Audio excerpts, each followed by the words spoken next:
Donald Trump is going to be once again for his second term the President of the United States of America, the 47th President of the US. নির্বাচনে জিতে president হয়েছেন ইতিমধ্যেই Trump, আপনারা জানেন Donald Trump. কিন্তু এবার কি তিনি জেলে চলে যাবেন? না, আসবেন না, এমনটা এই মুহূর্তে আলোচনা ট্রাম্প বিরোধী শিবিরে। আর এই মাসের 24 তারিখ ট্রাম্পের বিরুদ্ধে একটি ফৌজদারি মামলার শুনানি রয়েছে। এর আগে সবাই দেখেছি যে প্রথমবার হারের পর বহু অভিযোগ উঠেছিল এই ডোনাল্ড ট্রাম্পের বিরুদ্ধে। কি হবে ট্রাম্পের ভবিষ্যৎ, তাই নিয়ে সবাই চিন্তায় ছিল। একাধিক অভিযোগের মধ্যে ফৌজদারি মামলা পর্যন্ত ছিল, যা এর আগে কোনো মার্কিন প্রেসিডেন্টকে ফেস করতে হয়নি। কিন্তু সব অভিযোগ ও মামলাকে মোকাবিলা করে এই ট্রাম্প আবার ভোটে জিতলেন। এবার তার চলার পথ সহজ হলেও একেবারে কিন্তু মসৃণ নয়, কারণ একটা ফৌজদারি মামলার শুনানি রয়েছে আগামী 24 তারিখ। এখন দেখার বিষয় এটাই যে প্রেসিডেন্ট ট্রাম্প কি এই মামলা থেকে নিজের ক্ষমতা বলে বেরিয়ে আসবেন, নাকি তিনি নিজেকে কোর্টে নির্দোষ প্রমাণ করতে পারবেন। অন্যদিকে মানুষের এত জনসমর্থন পাওয়ার পরে কোর্ট কি ট্রাম্পকে দোষী সাব্যস্ত করার ক্ষমতা দেখাবে? ডোনাল্ড ট্রাম্পের বিরুদ্ধে দায়ের হওয়া মামলাগুলোর কি হবে, এই প্রশ্ন এখন খোদ মার্কিন মুলুকের প্রত্যেকটা মানুষের মনে। আমেরিকার ইতিহাসে তিনি প্রথম প্রেসিডেন্ট যিনি কোনো ফৌজদারি মামলায় সাব্যস্ত হয়েছেন। একই সাথে তিনি প্রথম অভিযুক্ত সাবেক প্রেসিডেন্ট যিনি তার বিরুদ্ধে ফৌজদারি মামলা বিচারাধীন থাকা অবস্থাতেই এত মানুষের সমর্থন নিয়ে প্রেসিডেন্ট হলেন। ট্রাম্পের বিরুদ্ধে যারা তারা বলছেন যে কয়েক ডজন ফৌজদারি মামলায় জড়িয়ে থাকা ট্রাম্প আবার জেতায় দেশের ভবিষ্যৎ নাকি অনিশ্চিত। নিউ ইয়র্কে ব্যবসায়িক নথি জাল সংক্রান্ত মামলায় তার বিরুদ্ধে ওঠা 34টি অপরাধমূলক অভিযোগ ইতিমধ্যেই দোষী সাব্যস্ত হয়েছেন সেখানে ট্রাম্প।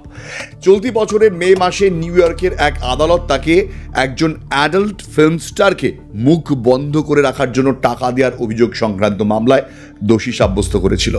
তবে এই মামলায় তার কি সাজা হতে পারে সে সংক্রান্ত রায় নির্বাচনের কারণে পিছিয়ে দেওয়া হয়েছিল। বিচারক জোয়ান মার্চারের নির্দেশে তা সেপ্টেম্বর থেকে পিছিয়ে 26শে নভেম্বর করে দেওয়া হয়। ব্রুকলিনের প্রসিকিউটর জুলি ব্রেন্ডলম্যান তিনি জানিয়েছেন যে মার্কিন প্রেসিডেন্ট নির্বাচনে ট্রাম্প জয়ী হওয়া সত্ত্বেও বিচারক নিজের পরিকল্পনা অনুযায়ী সাজা ট্রাম্পকে দিতেই পারেন। মানে প্রেসিডেন্ট কি জেলে চলে যাবেন, মানে যেতে পারেন। আর এটা নিয়ে চলছে বিস্তর আলোচনা। আই এম বোসের আবারও একটা নতুন ভিডিও আপনাদের স্বাগত। আপনাদের সঙ্গে রয়েছে আমি কুনাল।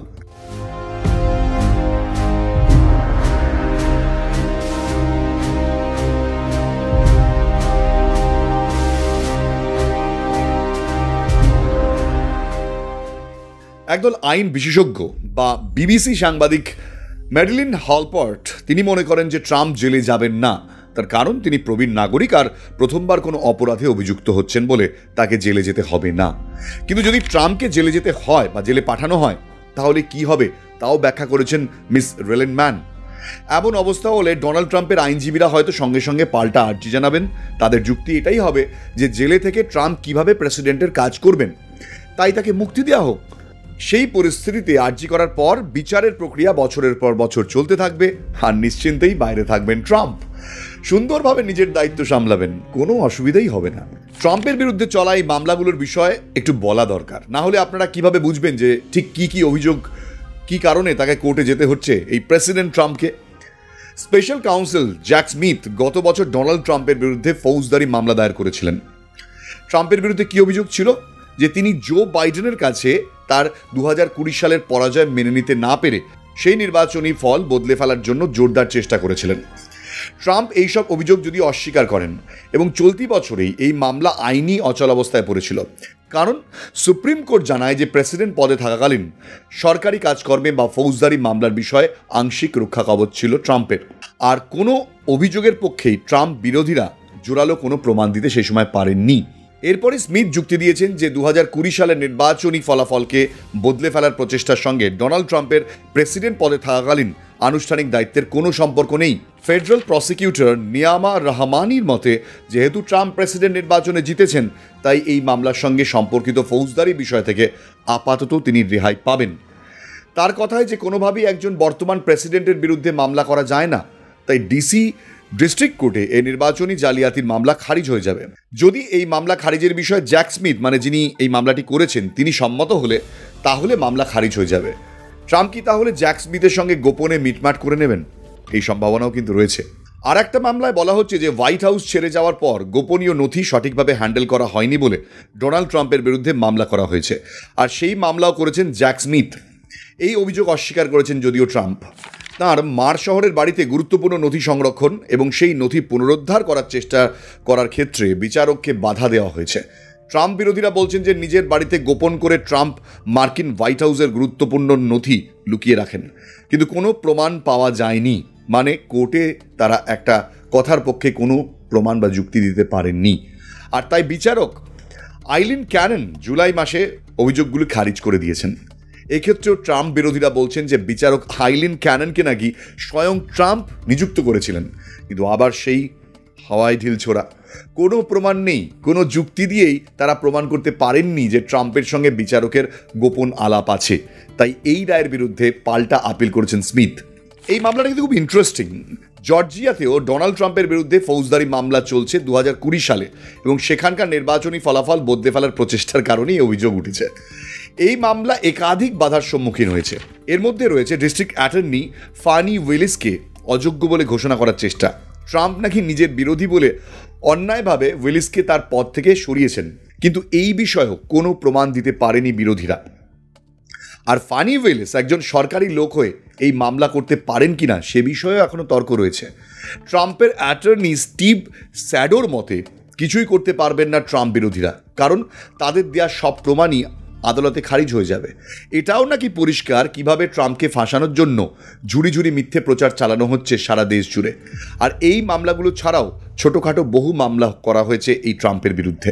নিউ ইয়র্কে ট্রাম্পের আইনজীবীরা বিচারক জুয়ান মার্চেনকে 26শে নভেম্বর নির্ধারিত দিনে সাজা দেয়া বন্ধ রাখতে বলবেন বলেই অনেকের অভিমত। কারণ একজন এত বড় জনমত নিয়ে জিতে আসা প্রেসিডেন্টকে শাস্তি দিলে মার্কিন ইতিহাসে সেটা হবে নজিরবিহীন, এবং আইন বিশেষজ্ঞরা আশা করছেন শুনানি বিলম্বিত হবে। আমরা ট্রাম্পের বিরুদ্ধে চলা অভিযোগ নিয়ে আলোচনা করেছি। এবার চলুন একবার দেখে নিই যে এত অভিযোগ থাকা সত্ত্বেও আবার কিভাবে জিতলেন Donald Trump. Our country is being poisoned from within by the drugs and by all of the other crime that's taking place.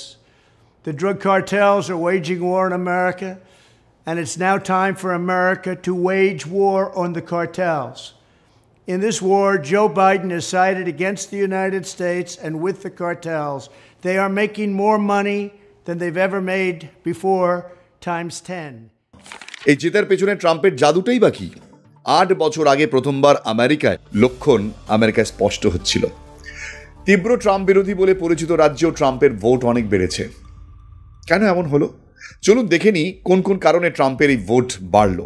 Point number 1 যদি আলোচনা করি, এবারের ভোটের সবচেয়ে গুরুত্বপূর্ণ ইস্যু ছিল অর্থনীতি, যেখানে দেখানো হচ্ছে যে বেকারত্ব কম এবং স্টক মার্কেট ফুলে ফেঁপে উঠছে। সেখানে বেশিরভাগ আমেরিকান বলছেন তারা প্রতিদিন উচ্চ মূল্যের সঙ্গে লড়াই করছেন। করোনা ভাইরাস মহামারী পরবর্তী সময় মুদ্রাস্ফীতি 70-এর দশকের পর থেকে এমন উচ্চ পর্যায়ে পৌঁছেছে যে এবারের নির্বাচনী প্রচারে এটাই ছিল ট্রাম্পের প্রধান ট্রাম্প কার্ড। পয়েন্ট নাম্বার 2, অবৈধ অভিবাসন ইস্যু। অর্থনৈতিক অবস্থার বাইরেও আবেগ বা দুর্বলতা থেকেও প্রায় ক্ষেত্রে নির্বাচনের ফল নির্ধারণ করে দেন ভোটাররা, এবং ডেমোক্র্যাটদের প্রত্যাশা পূরণ হয়নি অভিবাসন ইস্যুর ক্ষেত্রে।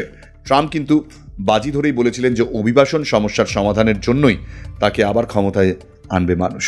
বাইডেনের শাসনকালে সীমান্ত অঞ্চলে বিনা বিচারের হত্যার সংখ্যার রেকর্ড স্তরে পৌঁছেছে। সীমান্ত থেকে দূরের রাজ্যগুলোতে অভিবাসনের সংখ্যাও প্রভাব ফেলেছে, এবং এর প্রেক্ষাপটে নির্বাচনী জরিপগুলোতে দেখা যাচ্ছে যে ভোটাররা অভিবাসনের বিষয়ে ট্রাম্পের উপর বেশি আস্থা রেখেছেন। ল্যাটিনোদের মধ্যেও কিন্তু ট্রাম্পের মারাত্মক জনপ্রিয়তা রয়েছে। কৃষ্ণাঙ্গ ও হিস্প্যানিক পুরুষদের সমর্থন পেয়েছেন ট্রাম্প। ডেমোক্রেটরা এদের ভোট চিরকাল বেশি পেয়েছে, কিন্তু অদ্ভুতভাবে এবার ট্রাম্প হাওয়া বদলে দিয়েছে। শেষ সময় কৃষ্ণাঙ্গ এবং হিস্প্যানিক অঞ্চলগুলোতেও ট্রাম্পের ভোট অনেক বেড়েছে। বিশ্বের শান্তির জন্য ট্রাম্পের ওপর আস্থা রাখছে আমেরিকার মানুষ। হ্যাঁ, এটাই উঠে আসছে ভোটের ফলে। যতই ট্রাম্প বিরোধীরা বলুক যে ট্রাম্প ভয়ঙ্কর আর কর্তৃত্ববাদী, মানুষ কিন্তু মনে করছেন যে ট্রাম্প রাশিয়া, ইউক্রেন ও মধ্যপ্রাচ্যের লড়াইকে থামিয়ে দিতে পারেন। ইউক্রেন এবং ইসরায়েল যুদ্ধের জন্য যুক্তরাষ্ট্র থেকে যে বিলিয়ন ডলার পাঠানো হচ্ছে, অনেক আমেরিকান ক্ষুব্ধ তাতে, এবং বাইডেনের অধীনে আমেরিকা দুর্বল বলেই তারা মনে করেন। সব থেকে বড় বিষয় কি জানেন? ইসলামিক বিশ্বে যেভাবে সন্ত্রাসবাদ বাড়ছে, এটাকে ভয়ের চোখে দেখছে আমেরিকার বেশিরভাগ মানুষ। এই ভয় থেকেই ট্রাম্পকে সব থেকে বেশি শক্তিশালী মুখ বলেই মনে করছেন বেশিরভাগ ভোটাররা। সন্ত্রাসবাদের সম্মুখীন হওয়ার সাহস ট্রাম্পের সব থেকে বেশি বলেই মনে করেছেন ভোটাররা। কারণ ট্রাম্প এর আগেও একাধিক বক্তৃতায় সন্ত্রাসবাদকে কঠোর হাতে দমন করার কথা বলেছেন। এদিকে মধ্যপ্রাচ্য সহ মুসলিম দেশগুলোতে যেভাবে সন্ত্রাসবাদ বেড়েছে, এটা বহু মানুষকে বাধ্য করেছে ট্রাম্পের পক্ষে ভোট দিতে। এটাই হয়েছে ট্রাম্পের তুরুপের তাস। এ তো গেল ট্রাম্পের ভোটে জেতার পক্ষে কয়েকটা কারণ।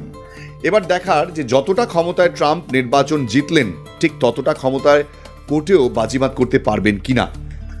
জেলে যাওয়াকে কিভাবে আটকাতে পারবেন ট্রাম্প, তাকিয়ে সারা বিশ্ব।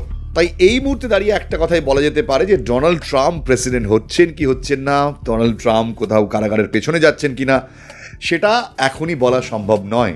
আজকের এই ভিডিওর মধ্যে দিয়ে আপনাদের সামনে পরিষ্কার করলাম গোটা বিষয়টা। কেমন লাগলো প্লিজ আপনারা কমেন্ট করলে খুব ভালো লাগে।